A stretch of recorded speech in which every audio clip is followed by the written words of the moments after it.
live on the air. I'm Richard Saile. This is wild.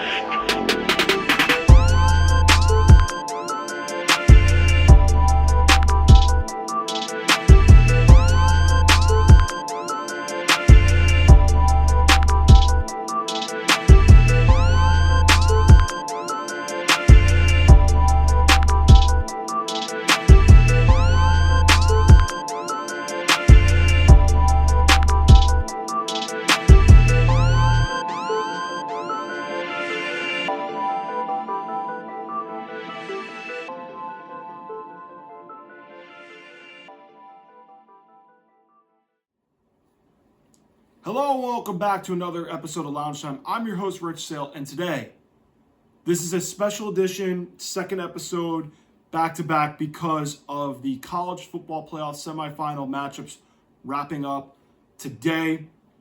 Indiana, Oregon, we're going to get to in just a moment, but the game I really want to start talking about first was the game that happened last night, which was Miami and Ole Miss, the more competitive of the two semifinal matchups. And I watched both of these games really, really closely.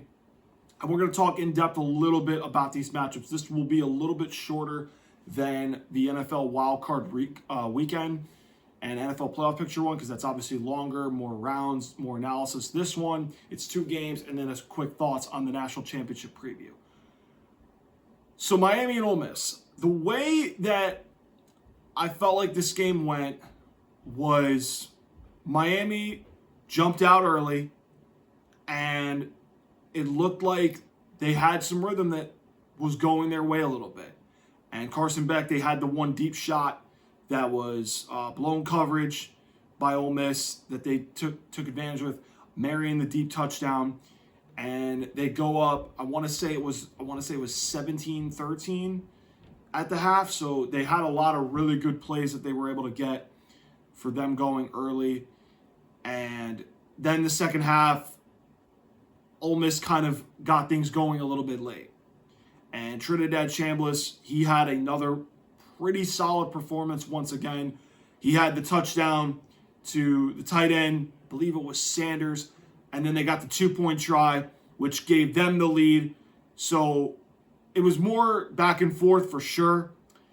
I will say, when Carson Beck had to make the throws that he had to make, he did in the fourth quarter.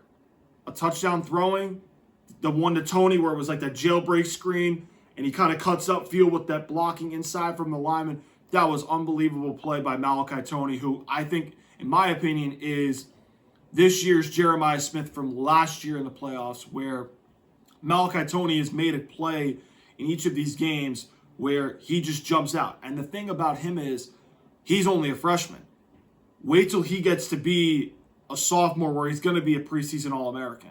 Wait till he becomes a junior where he's going to be considered a top 10 pick in the NFL draft for 2028. It's going to happen.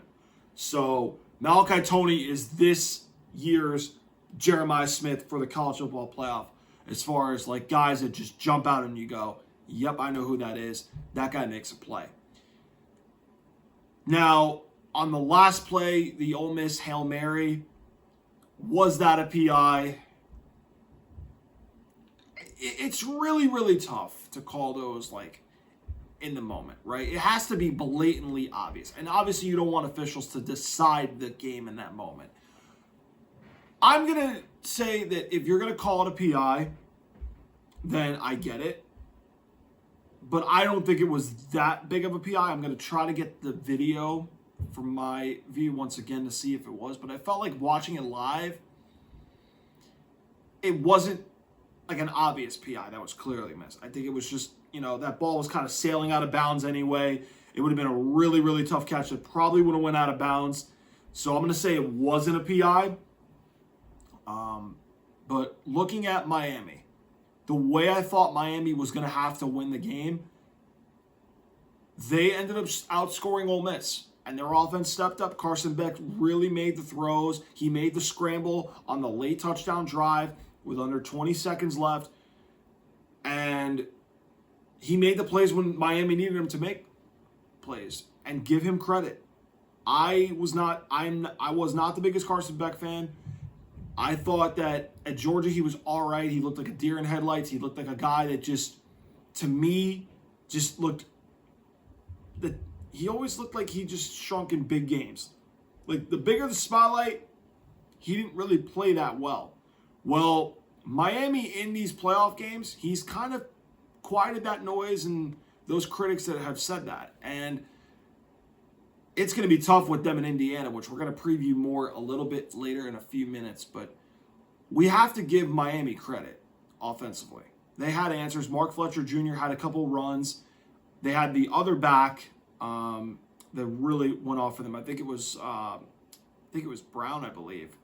And I'm going to try to get his name real quick while I pull it up real quick. But Miami overall looked really, really good offensively. Now, one thing that did surprise me was the fact that in the second half, Miami's defense could not get to Trinidad Chambliss like they did in the first couple of plays, the first couple of series in the game, which surprised me because it looked like, okay, like Mario Cristobal said, they wanted Trinidad Chambliss to feel a couple plays where they got after him. And the first two drives, it felt like they did. Well, after that, it felt very quiet for the Miami defensive line. And that's quite surprising when we look at the way that Miami's defensive line we expected going into the game. We thought they would get a couple sacks on Chambliss, which, again, you know, they got to him early. But then once that game kind of unfolded, the later it went, Chambliss made throws on time. Anticipation was quicker. Like, he could almost know, like, all right, the rush is closing in. I got to get the ball out. And he made the throws when he had to. And I'm going to pull up the numbers real quick. You know, obviously Beck had the one interception that was tipped. And I'm trying to get the name of the running back. Charmar Brown. Okay, yeah, I knew his name. I knew the running back's last name was Brown. Charmar Brown, he had the rushing touchdown. He had about 54 yards on the ground. Fletcher had 133 on 22 carries. I mean, he's another guy that's having a really, really good playoff campaign for him. I mean, he's playing phenomenal. And I look at even, like, on Ole Miss, right? Kawan Lacey, 11 for 103 and a touchdown. He had that 73-yarder in the second quarter where that gave Ole Miss the lead early. I mean, the way I look at, like, Miami's defense, I mean, Mohamed Toure, he had the one sack. That was the only thing they had. They didn't really get takeaways on Chambliss, which, surprisingly, defensively, Miami felt like they could go score with Ole Miss, but I feel like they kind of played too much into Ole Miss's game and not what they wanted to do. But they made the adjustments. They made the plays when they had to. And this is where Miami is one step closer to, is the U back? Well, it's going to be a tall task on January 19th because that's going to be a very tough game against a Indiana team we're going to talk about in just a few seconds. But Chambliss now doesn't get to play his sixth year of eligibility. I figured that the NCAA was not going to let him do that. But again, he can appeal it, and then it's just going to be a little while till that happens. But played a solid game. Definitely not his best game, but definitely not a terrible game by him. But Daquan Wright, I said, had the touchdown, 3 catches for 64 yards. Caden Lee had a couple catches. Dazon Stribling, he had 5 for 77. So he made the plays when he had to. And the Ole Miss defense, they got after Beck. 4 sacks. They had the takeaway. Gushakin had the one takeaway. So the Ole Miss defense, I think, they had their moments where they were really good, but they had some busted coverages.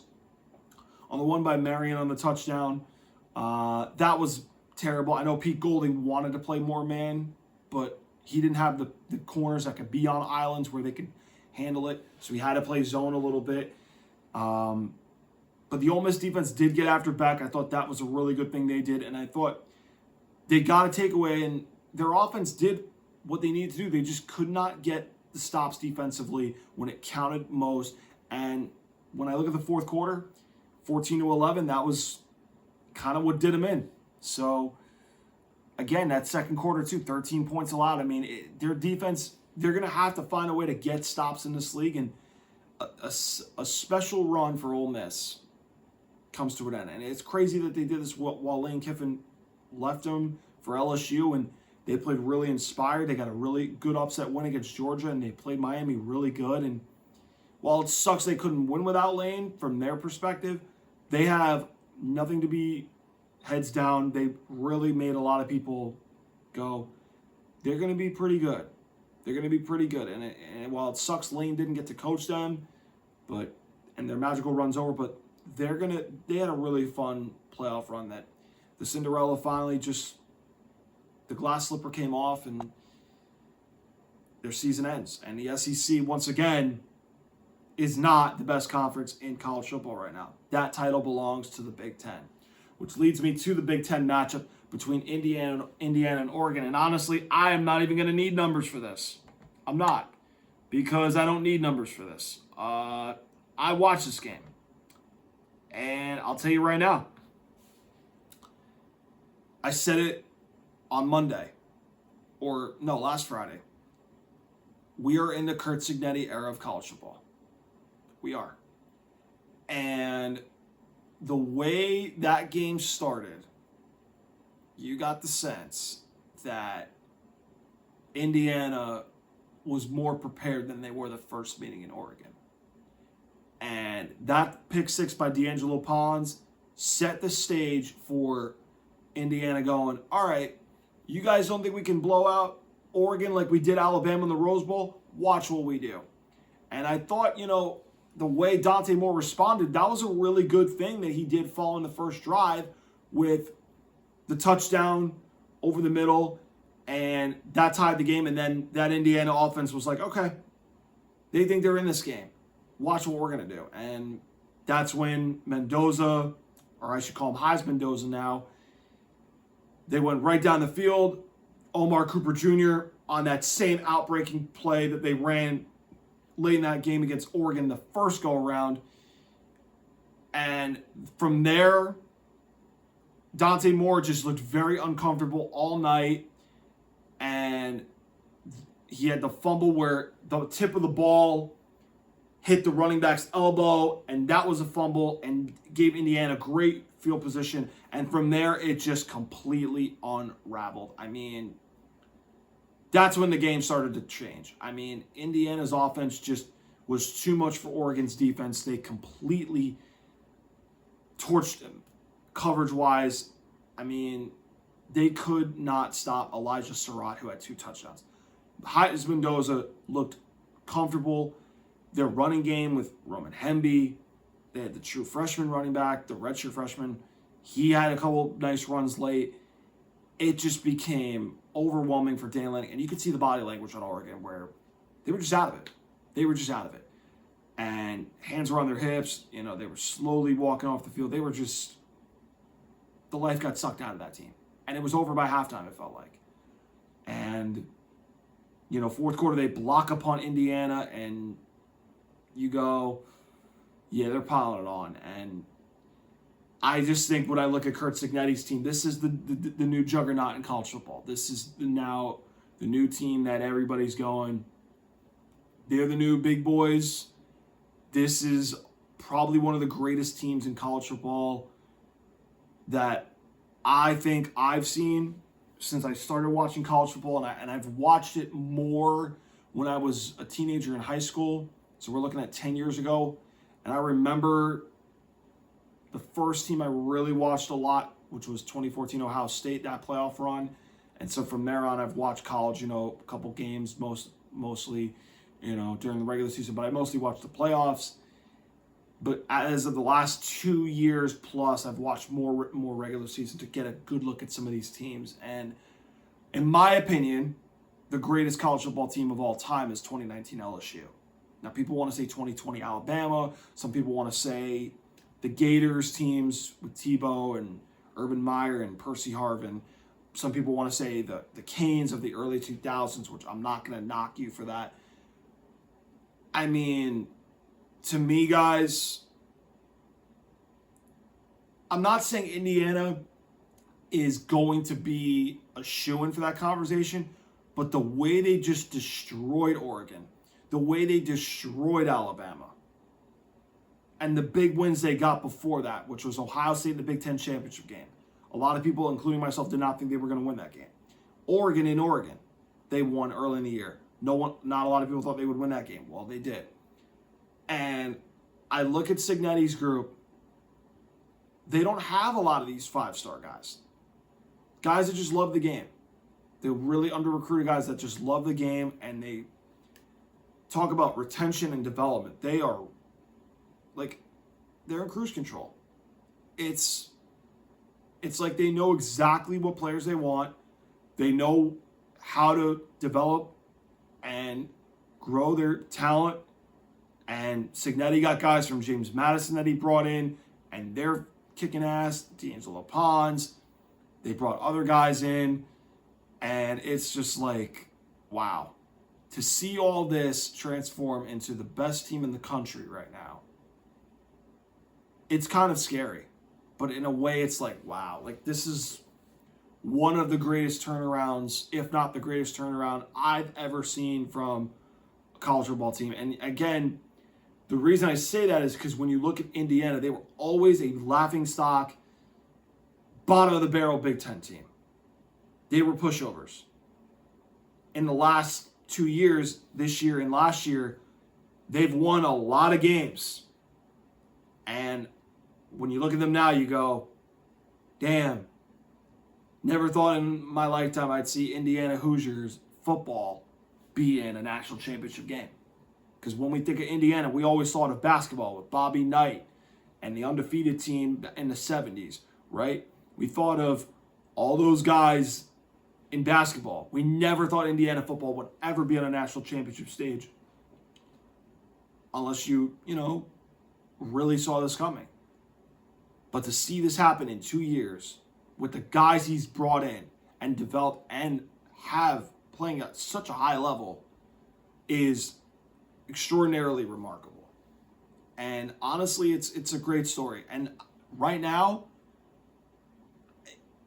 it's hard to see a weakness with this team. I don't know if you can find one right now. They can do everything. They can run the football. They can throw the ball. Great receivers, great running game, Heisman quarterback. Their defense, I would say, is one of the better defenses I've seen in the last couple of years. I'm not going to put it like Georgia level really good, because those defenses were historically good. I would probably put it with the defenses of similar to the early Saban teams. I'd probably put it there. I'd say Michigan of 2 years ago. I think that the Clemson defenses are right there with them. I think they're really good defensively. They're not great, but the way they're playing, they take teams. I mean, they had a defensive tackle today. He had 3 sacks all year, and it was in this one game today. It was insane. I think 5 tackles for loss or something like that I seen at one point in the game.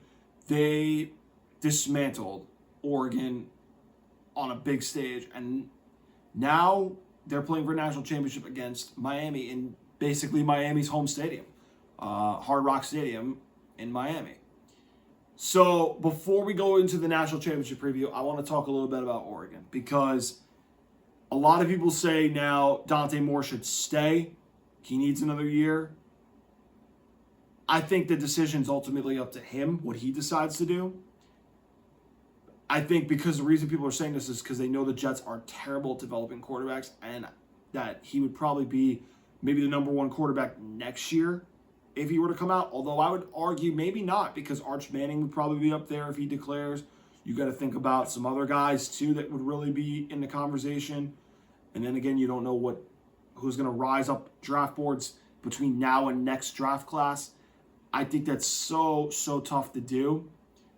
But I feel like he'll end up declaring. But when I look at Oregon, once again, getting blown out in another big game, the elephant in the room is Dan Lanning sucks in big games. And I know people are like, well, give him time. I kind of saw a repeat happen. And I look at 22. He kind of blew that game with Washington in Eugene where he went for it on fourth down deep in his own territory, and Washington beat him that year. And that kind of set the stage of he might be a little too tight in big games. And then he loses twice to Washington in 2023 when Washington goes to the CFP. One of them in the Pac-12 championship game. That's when Oregon had Bo Nix, Washington, Michael Penix Jr., Roma Dunze, and those guys, Jalen Polk as well, and that Kalen DeBoer was the head coach at Washington. So Washington got him twice in the Pac-12 before that became disbanded. So Washington had him twice where they completely handled him convincingly. 2024, undefeated, number 1 seed. I kind of had them in the national championship game, if I remember correctly, and I had them losing to Georgia. Well, they didn't even make it past the bye game, which was Ohio State in the Rose Bowl, because Jeremiah Smith has one of the greatest receiving games for a wide receiver in college football that I probably have seen in my lifetime. Devontae Smith's had multiple games. And he had that run, which I would put right up there with Jeremiah Smith's from last year. I'd probably put him up there with, if you want to say Jamar Chase or Justin Jefferson from 2019, you have no argument from me there. But gets blown out again on the big stage with Ohio State in the Rose Bowl as a number 1 overall team. And now you got this game with Indiana. And I know that he ran into 2 buzzsaw teams, but the way that his teams looked in the big game twice in a row, and this is now to 2 Big Ten counterparts. Indiana this year, Ohio State last year.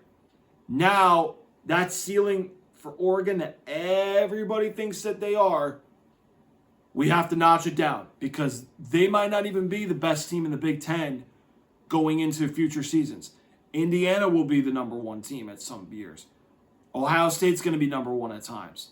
And I didn't even mention some of the other teams that are close, depending on the resources and the talent that they can build, right? We saw Penn State make a deep run last year, and they lost in the Final Four to Notre Dame, okay? Obviously, you have teams on the come up that haven't quite done it. Michigan broke through 2 years ago and won with Jim Harbaugh. Okay? Now they got Kyle Whittingham and Bryce Underwood. That should be interesting to see how they build around the young quarterback. You've got, obviously, UCLA, who's young, and they're going to need time. They're not even close resources-wise. USC with Lincoln Riley has just not been able to break through in big games since Lincoln Riley's been there. For the most part, they're not really there yet. Okay, Iowa, defense heavy. They just don't have the offense. Okay, Illinois has been good under Bulimia. They just, for some reason, they can't beat the big boys. Penn State now with Matt Campbell, he's going to need time to build his roster, but I think Matt Campbell's going to have a really good thing going over there in the next 2 to 3 years. And I feel like when I look at Oregon, yeah, they have the NIL money from Phil Knight at Nike, which helps them. And they are always going to be in the conversation as a top 10 team in college football. And they're going to win games. But do you ever feel like they're going to win a national championship? To me, they're college football's version of, and I hate to bring this up because I'm a fan of this team, they're kind of college football's version of Gonzaga. And the reason I say that is because Oregon was not very good until they got Chip Kelly. And when they got Chip Kelly, they took the whole college football world by storm. With the spread offense, DeAnthony Thomas, LaMichael James, then they had the passing attack. They took the whole world of college football by storm. To where they make a national championship game with Chip Kelly, losing to Cam Newton's Auburn Tigers team in 2010. And they make another one in 2014 with Marcus Mariota, Heisman Trophy winner at the time. And they lose handily to Ohio State. Ezekiel Elliott has one of the great seasons. Urban Meyer, and that team was really good. And you just feel like every time you think they have a team When a team's more physical than they are, they completely get ran out of the building. And I really question Dan Lanning's ability to win big games. I don't think he's a good big game coach, and I'm starting to really wonder with him, have we put the best coach in the sport label on him too much at this moment? Because right now, we have to be looking at Kurt Cignetti, what he's doing. We have to be looking at Kirby with the 2 national championships he's won. He's down a peg compared to those 2 guys. And there's a lot of other guys I would probably put ahead of him that I'm like, you know what? They're ahead of Dan Lanning. I put Ryan Day ahead of Dan Lanning. I would put, and I'm looking right now recently, I would put Marcus Freeman ahead of Dan Lanning. He's been to a national championship game. And he's beaten some good teams along the way. I would even look at Sarkisian, who's made 2 Final Fours. And I get it that, he's choked 2 in some games, but Texas at least lost close to Washington and lost close to Ohio State. Dan Lanning, we've seen now in 2 big games against 2 conference opponents, get blown the doors off of and ran out of the building. So I wonder when Dan Lanning's going to have those uncomfortable conversations of, can he win the big game? And the answer right now is no. To the preview of Miami and Indiana. And I'm going to tell you right now, the way I look at this matchup, and I'll give the keys for each team, I look at Indiana, the way they are playing, if their defense continues to disrupt Carson Beck in the pocket and get him uncomfortable and off schedule, and the way their offense has been playing, they're going to be unstoppable. They are really, really good right now. They're a well-oiled machine juggernaut. That's what they are. And I look at the way that they're cruising on both sides. They're just going to they're just dismantling everybody. I mean, Alabama, Oregon, these are 2 big name brand teams. Now you got Miami, another big name brand. If you blow them out by 28, 30 points, you're going to have Indiana Hoosiers be talked about as one of the greatest college teams of all time. That's what it's going to be. Now, if we're talking like the cream of the crop, the best of all time, I'm not going to put them over the Canes in the early 2000s. I'm not going to put them over 2019 LSU.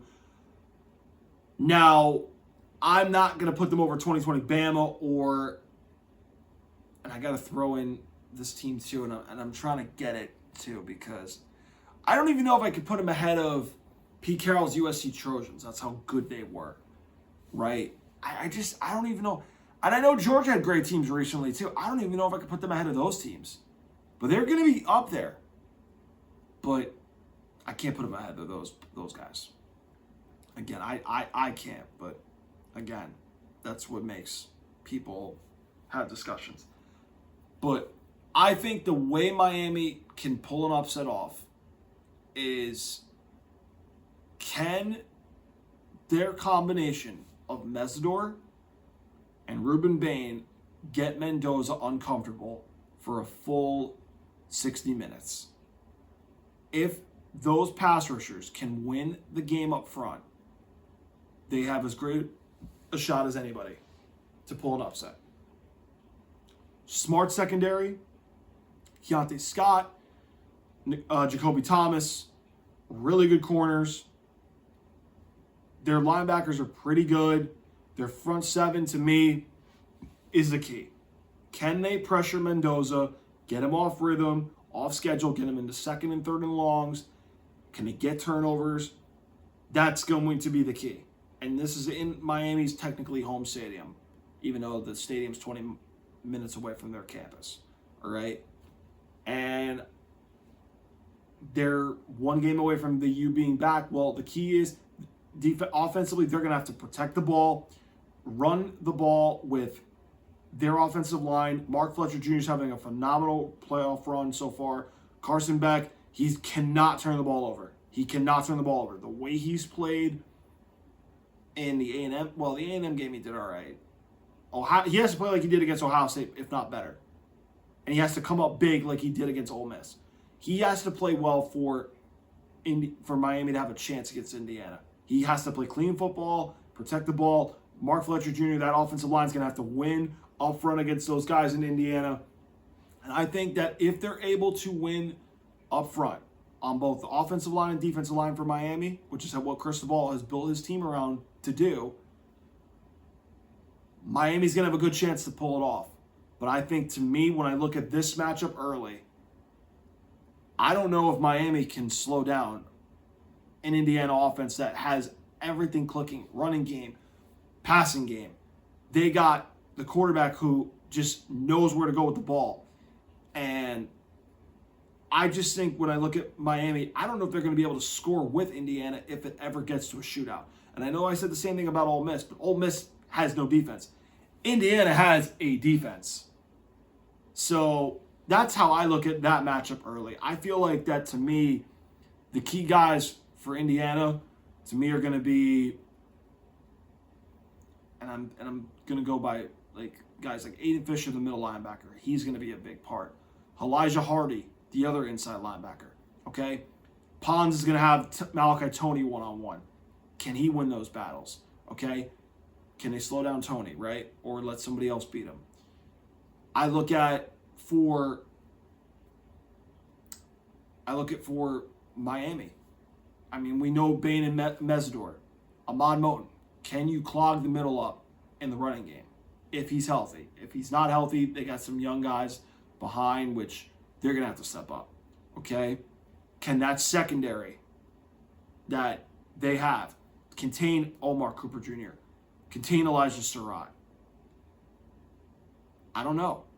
But they're going to have to make plays when it counts, and that's going to be the key for me. And I'll say for Miami, the X factor to me is going to be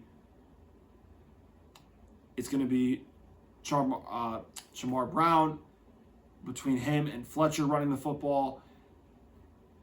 I mean, I think it's going to have to be somebody other than Tony. That's what I think as far as another option. Maybe Marion's your X factor. Double Tony, he's going to have to step up and make a big play. This team is really good, Indiana.